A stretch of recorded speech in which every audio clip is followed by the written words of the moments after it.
Episode yang kamu dengerin adalah hasil kolaborasi Klinomik dan Yayasan Madani Berkelanjutan.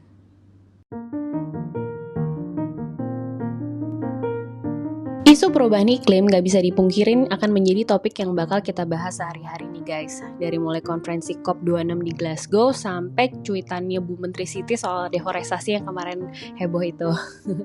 Pembahasan tentang iklim tuh emang luas banget sebenarnya. Dari mulai sejarah ke belakang, komitmen iklim yang baru disepakatin, proses pengurangan emisi, serta realisasi di lapangan gimana. Banyak nih yang harus kita pelajarin supaya bisa tune in dengan diskusi seputar isu iklim. Nah, Klinomik seneng banget kali ini kita bisa berpartneran dengan Madani Berkelanjutan untuk bahas lebih mendalam beberapa isu yang berkaitan dengan krisis iklim dalam rangkaian series podcast di Klinomik Radio. Di podcast episode kali ini kita akan ngobrol-ngobrolin soal BBN dengan Mas Bisuk Abraham, seorang researcher yang emang memiliki kekhususan di bidang Natural Resource Economics dari Pusat Penelitian Fakultas Ekonomi UI.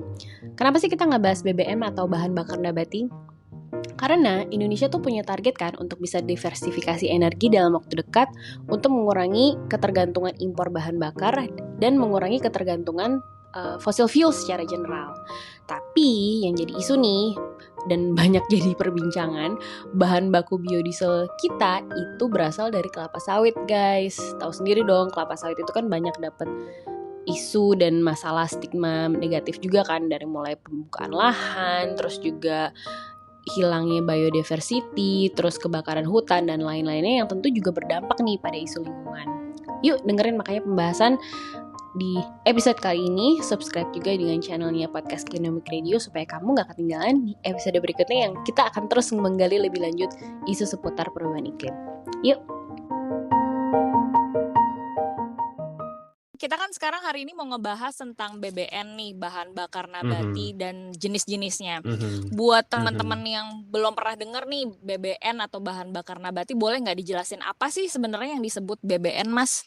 Ya, BBN sendiri kan sebetulnya itu dalam tanda kutip itu dulu diinisiasi oleh Brazil. Karena memang Brazil waktu itu ingin dalam tanda kutip ingin membangun kemandirian energi, mereka itu mengubah tebu itu kan bisa menghasilkan etanol. Nah, jadi intinya adalah BBN yang banyak beredar di dunia sekarang itu adalah kita itu mengkonversi bahan bakar minyak nabati seperti itu. Nah, minyak nabatinya itu seperti apa? Macam-macam. Sunflower oil, minyak dari bunga matahari, minyak kedelai, dan seperti itu. Nah, di Indonesia sendiri sebetulnya ada dua jenis BBN yang awalnya itu mau diinisiasi, yakni pertama dari biodiesel yang berasal dari kelapa sawit untuk pengganti bensin. Jadi supaya teman-teman juga nggak tertukar, mohon perhatikan ada yang bahan bakar untuk yang, jadi bioetanol itu tadinya untuk menggantikan bahan bakar yang kita kenal sebagai premium atau pertamax seperti itu. Sedangkan untuk biodiesel itu untuk menggantikan yang bahan bakar solar. Yang paling advance, yang justru paling berkembang itu menjadi fokus pemerintah itu ada di biodiesel. Green diesel, jadi 100% bahan bakar solar itu dari kelapa sawit dan sejenisnya. Kenapa sih kita tuh fokus terhadap si BBN dalam bentuk biodiesel ini seperti yang tadi Mas Bisuk sempat sampaikan?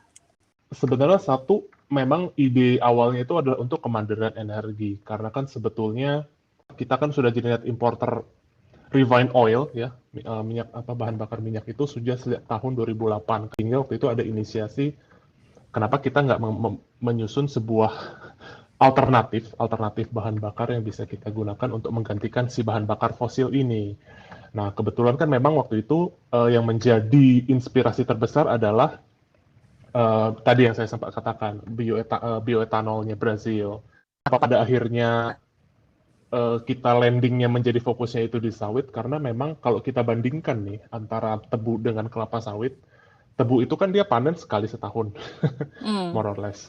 Sementara kelapa sawit memang ketika kita tanam, kita harus nunggu dulu tuh 4-5 tahun sampai dia mulai berbuah. Tapi ketika dia sudah mulai berbuah, dia itu bisa berbuahnya sekali dalam 2 minggu gitu loh. Jadi dalam secara kontinuitas supply, kelapa sawit menjadi dipandang dalam tanda kutip, dan pada waktu itu memang primadona perkebunan kita kan kelapa sawit ya, bahkan sampai dengan saat ini. Akhirnya ya sudah, fokusnya kita menggunakan bahan bakar itu menjadi kelapa sawit, menjadi fokus pengembangan bahan bakar nabati. Ya, tebu itu masih banyak lah tantangannya, seperti misalkan kompetisi dengan industri makanan segala macam.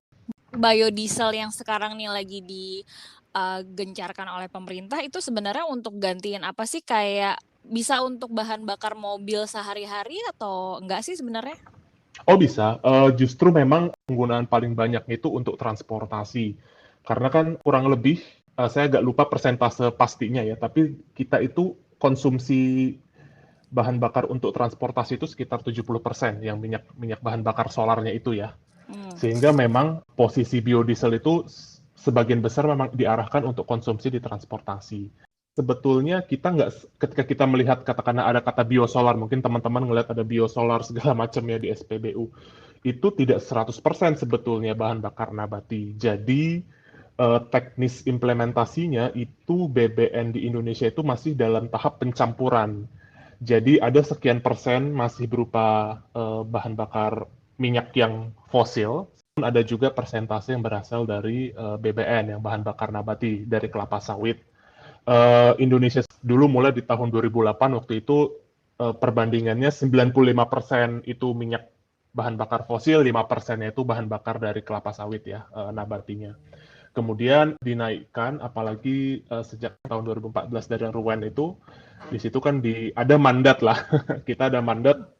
Mungkin kok teman-teman pernah melihat juga istilah di media massa B30 seperti itu kan sebetulnya menggambarkan B30 itu kan biodiesel 30, artinya 30%-nya itu nabati, nah sisa 70%-nya itu masih berasal dari bahan bakar fosil. Jadi tidak 100% berasal dari bahan bakar nabati. Oke. Nah, si biodiesel ini kan juga disebutkan ramah lingkungan nih. Tapi kan tadi disebutnya berdasarkan dari perkebunan kelapa sawit. Nah, itu tuh kayaknya dari situ mulai agak bingung nih. Apakah benar nggak sih biodiesel ini ramah lingkungan, dan apa yang melatar belakangi biodiesel itu dikatakan sebagai alternatif yang ramah lingkungan? Jadi ketika kita mengkonsumsi bahan bakar fosil, sebetulnya kan ada dua emisi pencemar ketika kita pakai mobil nih ya.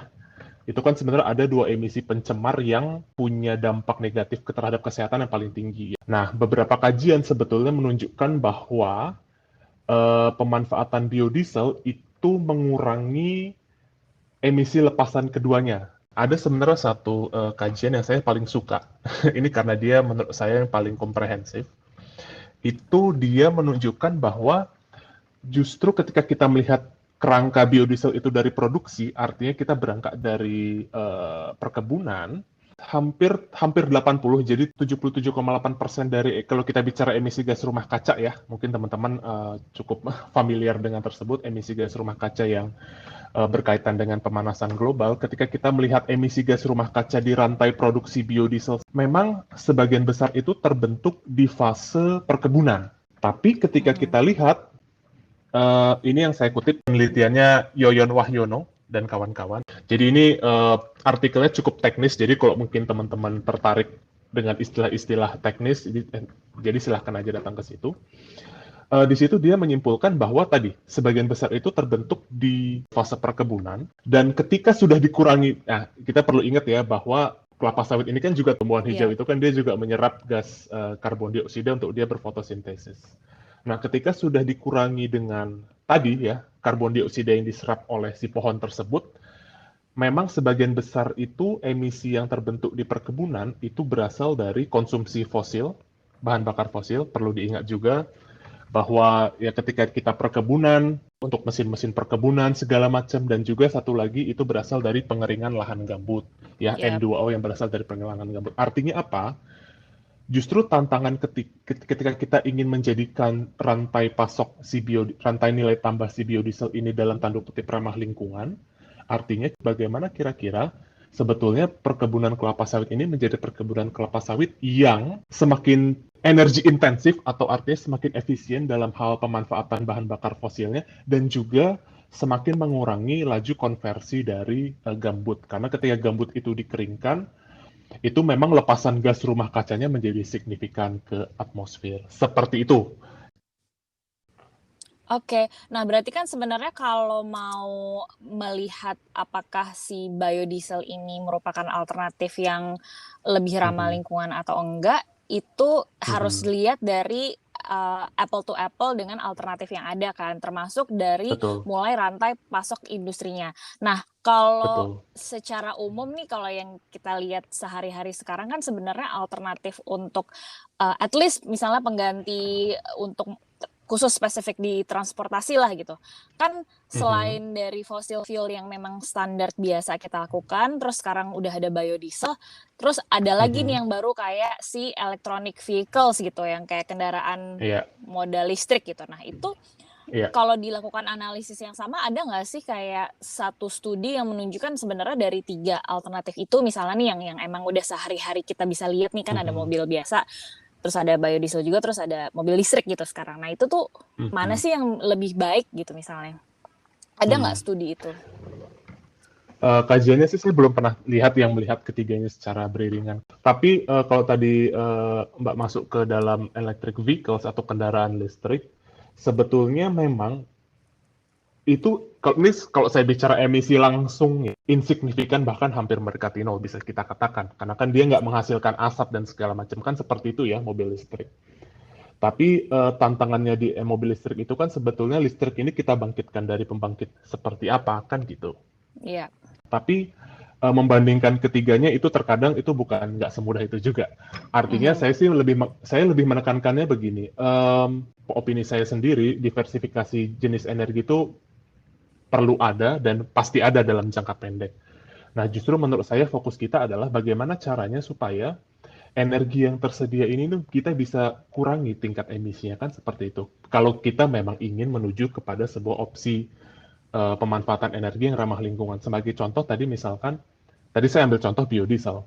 Kalau misalkan kita ingin biodiesel kita ramah lingkungan, ya mungkin tadi saya katakan di dua awal, kita menekan laju emisi buangan yang ada di GRK yang ada di sektor perkebunan. Karena lagi-lagi cukup banyak sebetulnya variabel yang mempengaruhi kira-kira yang mana yang lebih ramah lingkungan atau tidak ramah lingkungan seperti itu.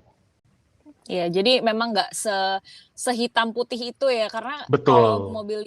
mobil listrik pun juga sebenarnya kalau pembangkit listriknya masih fossil fuel base juga nggak akan bisa semaksimal itu juga gitu, misalnya dalam konteks lebih ramah lingkungan atau enggak. Um, Mhm. Nah, terus tadi kan sebenarnya udah sempat ngejelasin nih, Mas Disuk, soal isu-isu lingkungan yang diakibatkan produksi biodiesel terutama dari sektor, perkebunannya sendiri. Nah, di Indonesia kan juga Mhm. sebenarnya kita masih moratorium kan ya, Mas, si perkebunan kelapa sawit ini gitu. Dan moratorium ini kan sebenarnya juga salah satu dari usaha pemerintah untuk mengelola lebih lanjut dan memperbaiki sistem perkebunan kelapa sawit ini gitu. Nah, sebenarnya kalau bisa diterangin lebih lanjut, ada nggak sih, atau apa sih sebenarnya yang udah dilakukan oleh pemerintah untuk mengusahakan menangani isu-isu yang ada di konteks, perkebunan kelapa sawit ini gitu. Mhm.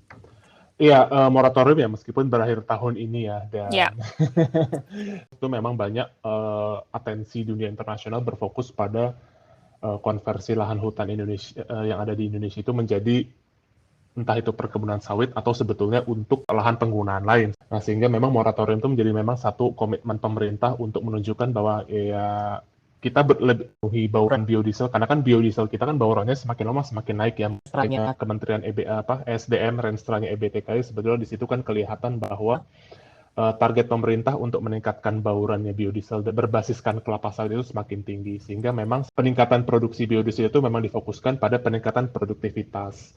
Nah, bicara tentang peningkatan produktivitas, sebetulnya mungkin ada satu institusi yang teman-teman mungkin perlu ketahui juga eksistensinya.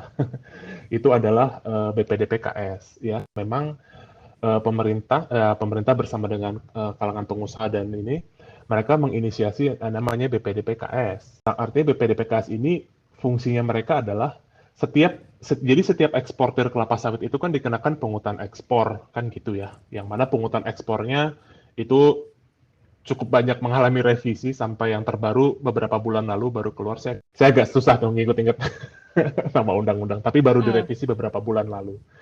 Nah, pungutan ekspor ini dikelola oleh BPDPKS. Jadi BPDPKS itu adalah BLU, Badan Layanan Umum yang ada di bawah kendalinya Kemenkeu.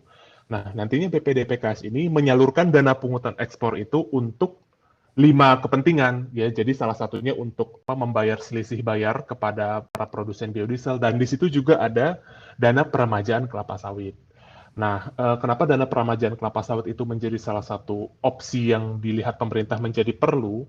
Karena produktivitas kelapa sawit ketika kelapa sawit itu sudah mendekati usia 25 tahun, terlalu tinggi, masih tinggi kelapa sawitnya sehingga effort itu dan biaya yang harus dikeluarkan itu menjadi lebih tinggi gitu. Sehingga memang produktivitasnya menjadi dalam tanda kutip menurun ketika dia sudah mendekati usia 25 tahun. Peremajaan kelapa sawit, mungkin teman-teman pernah melihat PSR ya, peremajaan sawit rakyat itu menjadi salah satu kebijakan yang banyak diusung oleh BPDPKS. Nah, si BPDPKS perannya dalam peremajaan sawit rakyat ini adalah, nah, menurut diskusi yang beredar ya, meremajakan sawit itu kan nggak murah gitu. Jadi dana PSR yang diberikan oleh BPDPKS itu digunakan untuk mensubsidi petani sawit rakyat yang mengalami kesulitan untuk mendapatkan pendanaan demi meremajakan sawit rakyatnya, sehingga harapannya adalah sawit yang nantinya sudah diremajakan ini bisa menjadi lebih produktif. Dan yang kedua mungkin ada yang namanya sertifikasi ISPO. Jadi kita punya sertifikasi sawit berkelanjutan yang mana sebetulnya di situ ada NDP ya. Itu no deforestation, no pit, no exploitation. Nah, sebenarnya udah lebih besar daripada itu sih ISPO. Ada juga di situ sudah menjamin hak ketenaga kerjaan, bahkan kesetaraan gender dan segala macamnya. Meskipun memang tantangan di ISPO sendiri adalah sebetulnya kan transparansi. Kita ini masih belum tahu sebetulnya perusahaan-perusahaan mana yang, apalagi perusahaan yang menjadi produsennya biodiesel, seperti itu yang dapat alokasi biodiesel. Kita mungkin kita belum tahu sebetulnya, mungkin per hari ini kalau teman-teman mungkin akses situs agak susah juga. Saya kepingin tahu nih, katakanlah misalnya berapa persen sih lahannya yang tersertifikasi ISPO, misalkan seperti itu. Nah, jadi memang menurut saya inisiasi ke arah situ sudah ada, meskipun dalam tahap implementasi masih perlu ada beberapa hal yang bisa diperbaiki, seperti itu. Tadi mungkin sedikit info aja buat teman-teman kalau BPDPKS itu adalah Badan Pengelola Dana Perkebunan Kelapa Sawit yang merupakan memang tugasnya melaksanakan pengelolaan dana perkebunan kelapa sawit ya. Kalau misalnya aku belanja gitu di supermarket, kalau ngelihat kayak sebenarnya bahan-bahan kelapa sawit itu hampir ada di semua produk makanan gitu ya, even kayak food and beverage, terus kayak produk rumah tangga tuh pasti most likely ada produk derivatif dari kelapa sawit. Nah itu tuh untuk dapetin informasi ISPO ini juga nggak semudah itu ya Mas ya? Iya betul, untuk ISPO ya, meskipun sertifikasi bahan bakar sendiri sebetulnya kan biofuel sendiri ada beberapa sertifikasi yang internasional, saya agak lupa namanya, ada beberapa. Nah, sayangnya memang sertifikasi di internasional itu lebih ke level perusahaan. Jadi kalau misalkan perusahaan itu sudah dapat sertifikasi biodiesel yang berkelanjutan seperti itu, memang baru ada di level perusahaan. Jadi memang ketika kita kepingin tahu, memang kita harus ngelihat ke perusahaan tersebut, apakah sebenarnya perusahaan tersebut tuh pemegang sertifikat itu atau enggak. Biodiesel berbasis kelapa sawit itu menjadi salah satu rantai produksi yang paling banyak restriksi sertifikasinya. Mulai dari tahap perkebunan ada, pemrosesan ada, seperti itu. Bahkan di produk akhirnya pun juga ada. Jadi kalau misalnya teman-teman kepingin tahu, ini si perusahaan X ini sebetulnya sudah tersertifikasi atau enggak? Usul saya sih, mungkin kalau teman-teman mengunjungi beberapa situs perusahaan secara individu ya, mungkin kita bisa lihat bahwa perusahaan tersebut itu sudah pemegang sertifikat itu atau tidak. Meskipun memang kita nggak tahu sebetulnya apakah itu sudah dalam tanda kutip itu sebenarnya lahannya sudah 100% juga atau enggak, seperti itu sih. Jadi informasi parsialnya tuh bisa kita akses seperti itu. Oke. Jadi kalau dari yang dijelasin sama Mas Bisu kan emang sebenarnya isu kelapa sawit itu juga kompleks ya, banyak sekali variabel dan aspeknya juga nih terhadap si masalah perkebunan kelapa sawit itu sendiri gitu. Nah termasuk juga yang paling sering kedengeran kan kalau di berita-berita tuh soal pembakaran lahan, pembukaan lahan hutan, itu kan Mas ya yang jadi yang kadang-kadang tuh kontroversial banget, terus kayak merusak biodiversity. Nah itu tuh sebenarnya ada nggak sih yang bisa dilakukan untuk kalau misalnya kita memang mau bertransisi dan terus mengembangkan diversifikasi energi dan mengedepankan misalnya kayak biodiesel ini, kan sebenarnya kita butuh produksi lebih banyak kah? Apakah kita harus membuka lahan lebih banyak juga kah? Atau bisa nih kita memaksimalkan lahan yang ada gitu misalnya, Mas? Mm-mm. Sebetulnya ada beberapa, mungkin kalau teman-teman melihat, ada beberapa kajian yang melihat simulasi peremajaan dan peningkatan produktivitas di tingkat petani swadaya itu bisa menghindarkan kita dari pembukaan lahan yang ada. Kita itu sebenarnya, kalau melihat secara historis, kita ini agak leveling off sebetulnya. Jadi produktivitas sawit rakyat kita ini agak-agak stagnan. Entah ini karena memang kapasitas kegemburan tanah kita itu sudah maksimum atau memang kita itu butuh terobosan-terobosan baru untuk bisa meningkatkan produktivitas tersebut. Terus apa nih yang bisa dilakukan ya, Mas? Dan sebenarnya siapa sih yang punya peran di sana? Sebetulnya peran dari BPDPK ini menjadi satu krusial juga. Terkadang tidak sesederhana yang kita pikir ya. Artinya, kita sulap terus tiba-tiba itu kan butuh proses, butuh dana segala macam, butuh riset juga. Dan yang kita tahu pengadaan mekanisasi, riset itu kan juga semuanya butuh dana. Dan memang di sini menurut opini saya di sini memang peran BPDPKS itu menjadi strategis sehingga dia itu bisa punya alokasi dana untuk mendukung proses-proses yang tadi saya sempat katakan tersebut. Oke, sebenarnya selain upaya-upaya meningkatkan produktivitas perkebunan kelapa sawit, apalagi sih upaya strategis yang kira-kira bisa mendukung penanganan isu sawit ini? Sebetulnya dengan meningkatkan transparansi sertifikasi ISPO kita sendiri minimum, itu sebetulnya menjadi salah satu upaya kita untuk menunjukkan bahwa pemerintah kita itu cukup peduli loh untuk untuk isu-isu lingkungan seperti itu. Karena mengapa? Saya sempat mengkaji sih sebetulnya. Kita kan punya standar internasional namanya RSPO ya. Iya. Ketika waktu itu saya dengan teman-teman kita membandingkan ya, secara prinsip sebetulnya ISPO dan RSPO itu nggak terlalu berbeda. Perbedaannya itu nggak terlalu signifikan lah, intinya seperti itu. Artinya ISPO itu sebenarnya sudah cukup restriktif di situ, bahkan udah mengatur penanaman di lahan gambut dan segala macam. Cuman memang permasalahannya adalah ini tuh dilakukan dengan benar atau enggak sih, kan gitu ya. Sebetulnya kita bisa nggak sih sebagai publik ini memantau ini seperti itu? Kita bisa tahu nggak sih katakanlah perkebunan yang ada di Kalimantan atau Sumatera, mereka itu sudah mengimplementasikan GAP nggak, Good Agriculture Practice nggak sih, seperti itu? Ada nggak sih pelanggaran HAM yang meskipun kita tahu ya ada beberapa pekabaran kan beberapa bulan lalu terkait pelanggaran HAM di perkebunan kelapa sawit. ISPO itu ada auditnya ya, artinya dia itu diaudit, seingat saya mungkin salah, tapi saya bisa dikoreksi, setahun 2 kali, setiap 6 bulan sekali ada auditnya seperti itu. Dan ketika auditnya itu dipublikasikan secara massal, ini kan bisa menjadi alat kontrol publik sebetulnya, ya kan? Dan pada akhirnya, dan karena auditnya itu adalah auditor independen, sehingga artinya kita bisa mengatakan bahwa ternyata Indonesia itu dalam tanda kutip sawitnya itu sudah mulai mengarah ke praktik-praktik yang berkelanjutan ya, seperti itu. Jadi memang saya sih melihat, kembali ke pertanyaan Mbak di awal, jadi memang ada dua sebetulnya yang menjadi kunci.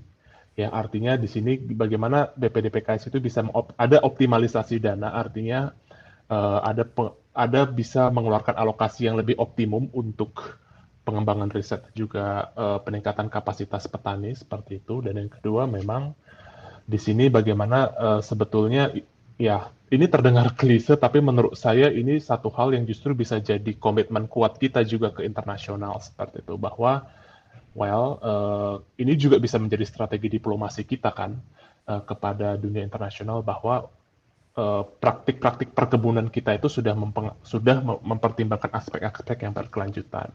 Apalagi khususnya jika kita kaitkan terhadap bahan bakar nabati ya.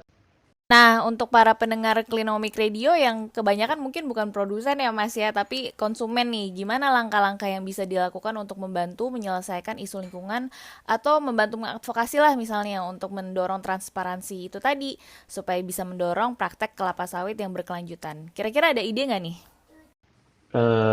Saya bisa ada dua strategi. ya. Satu, strategi verbal, teman-teman yang ada di media sosial mungkin bisa menggunakan media sosialnya. Karena yang namanya mengawasi Indonesia, ini perlu teman-teman ketahui, panjang Banda Aceh sampai Merauke itu sama aja kayak London ke Moskow. Kita bayangin aja. Jadi mengawasi itu kan susah. Setidaknya teman-teman bisa menggunakan platform media sosial teman-teman ketika teman-teman melihat bahwa ada sebuah dalam tanda kutip berita yang negatif. Mungkin teman-teman bisa menggunakan media sosial teman-teman untuk menaikkan awareness seperti itu.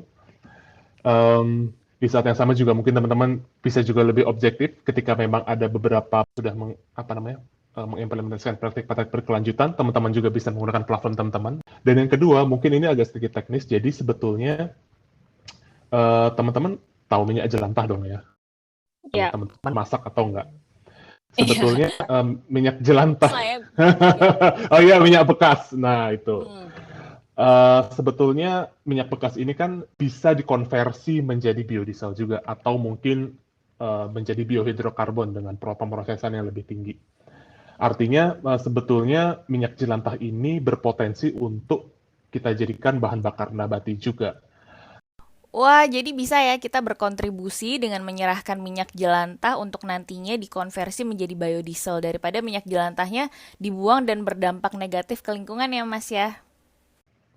Itu banyak sebenarnya dampak negatifnya. Dia bisa mengurangi tingkat kadar oksigen di air kalau misalnya teman-teman buang ke tempat seperti itu, buang ke tanah sama aja.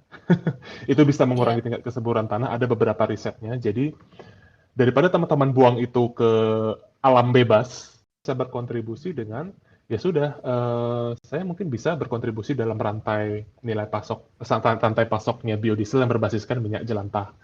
Banyak kok kalau misalnya teman-teman ingin bersedekah, silahkan, ada yang sukarela ke bank sampah, ada juga beberapa pihak ketiga yang tidak memberikan kompensasi uang. Tapi ada juga kalau misalnya teman-teman merasa, aduh boleh dong ya dapat sesuatu dari sini, ada juga kok pihak ketiga yang menyediakan kompensasi uang lah. Jadi mungkin itu saran kedua yang mungkin teman-teman bisa lakukan untuk mendukung kira-kira supaya industri biodiesel kita menjadi lebih berkelanjutan. Karena in a way kan kalau kita menggunakan minyak jelantah kan ya kita bisa katakan kita mendukung circular economy lah, meskipun tidak sesirkular itu. Seperti itu. Ya. Kita juga bakal ada episode khusus sih tentang startup yang mau mengelola si minyak jelantah ini menjadi biodiesel. Jadi nanti bisa ditungguin di episode selanjutnya. Itu saya nggak sengaja loh. Oh, berarti bagus saya jadi teaser ya. Iya. Nah, mungkin sedikit nih, kalau Klinomik itu kan kita sukanya ngebahas tentang cuan lestari nih ya. Kalau misalnya bisa di-summarize sedikit nih, sebenarnya potensi cuan lestari dari pengembangan biodiesel ini apa sih, Mas? Ini cuan lestarinya untuk siapa nih? Siapapun misalnya, pokoknya yang cuan lestari kan intinya adalah gimana caranya kita membangun perekonomian tapi tetap melestarikan alam gitu. Nah, kalau bisa di-summarize potensi cuan lestari dari biodiesel ini nih apa nih, Mas? Ya menurut saya sih kalau potensi cuan lestarinya pertama, jika dikelola dengan baik, sebenarnya biodiesel ini sebetulnya lagi-lagi jika ini dikelola dengan baik, sebetulnya kita itu berpotensi untuk mengurangi defisit neraca perdagangan dari impor minyak, baik itu minyak olahan maupun minyak mentah ya dari luar negeri, seperti itu. Meskipun memang sebetulnya kalau teman-teman perhatikan impor minyak kita tuh sebenarnya sudah cukup mengalami penurunan sejak tahun 2015. Yang mungkin sedikit banyak memang dipengaruhi oleh kenaikan dari konsumsi biodiesel kita di dalam negeri aja, tapi mungkin in a way kita bisa dengan pengembangan industri biodiesel ini bisa lebih meningkatkan kemandirian energi dan juga mengurangi defisit neraca perdagangan dari impor minyak. Dan mungkin kalau ketiga ya lagi, kalau misalnya nanti industri berbasiskan minyak jelantah ini menjadi sebuah industri yang mature, yang sudah dewasa, ini bisa menciptakan lapangan-lapangan pekerjaan baru, misalnya seperti ada distributor segala macam, dan ini bisa jadi sumber penghasilan baru bagi kelompok yang nantinya menjadi aktor di dalam rantai nilai tambahnya itu sendiri. Oke, nah mungkin pesan-pesan terakhir nih Mas buat teman-teman netizen terkait biodiesel ini dan pengembangan transisi energi lah di Indonesia nih seperti apa? Netizen ya. Um, Mungkin jadi bisa kayak ya. bisa ngajak kayak cari informasi dan menjadi konsumen energi yang bijak, terus kayak cari tahu terus tentang biodiesel kayak gitu-gitu. Ya, artinya menurut saya sih kita akses, meskipun tadi saya bilang ada beberapa akses yang cukup terbatas, namun nggak berarti kita nggak bisa mengakses sama sekali.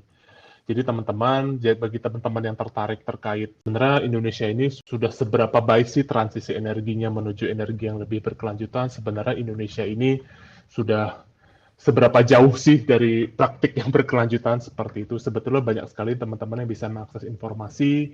Saya saranin teman-teman banyak juga membaca publikasi, karena Indonesia kan sudah terikat dengan Paris Agreement. Dengan Paris Agreement, kita juga banyak publikasi dari Kementerian Lingkungan Hidup.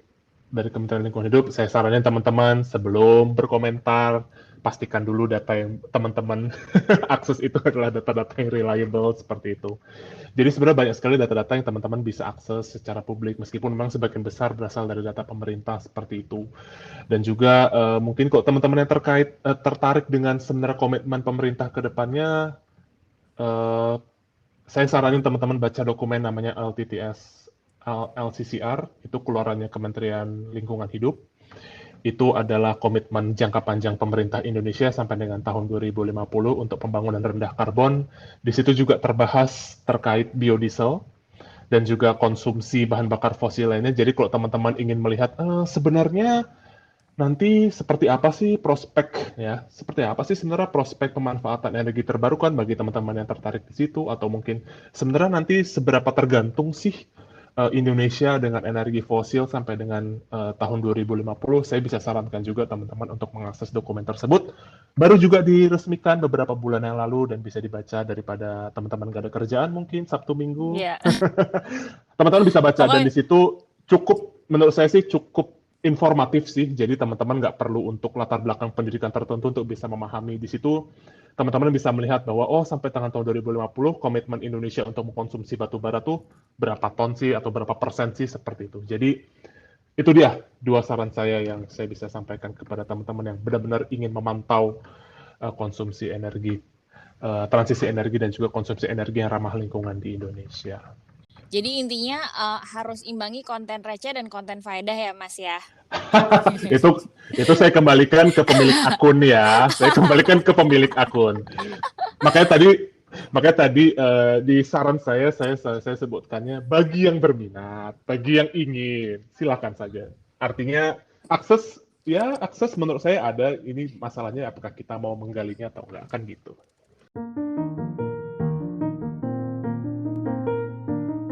Itu dia obrolan kami bareng Mas Bisuk Abraham. Semoga membuka dan menambah wawasan kalian ya terkait isu perubahan iklim. Dan kalau bisa jangan berhenti sampai sini aja, tapi terus cari tahu lebih lanjut supaya makin peduli. Aku sendiri sih sebenarnya masih penasaran, sebenarnya benar nggak sih bisa kelapa sawit itu sustainable gitu, dan prakteknya seperti apa? Atau sebenarnya ada nggak sih bahan baku lain yang bisa dipakai untuk membuat biodiesel selain kelapa sawit misalnya? Nah ini semua akan kita bahas di episode-episode berikutnya. Jangan lupa tune in terus. Kolaborasi Klinomik dan Yayasan Madani berkelanjutan di episode berikutnya minggu depan. See you next time and thank you for tuning in. Bye!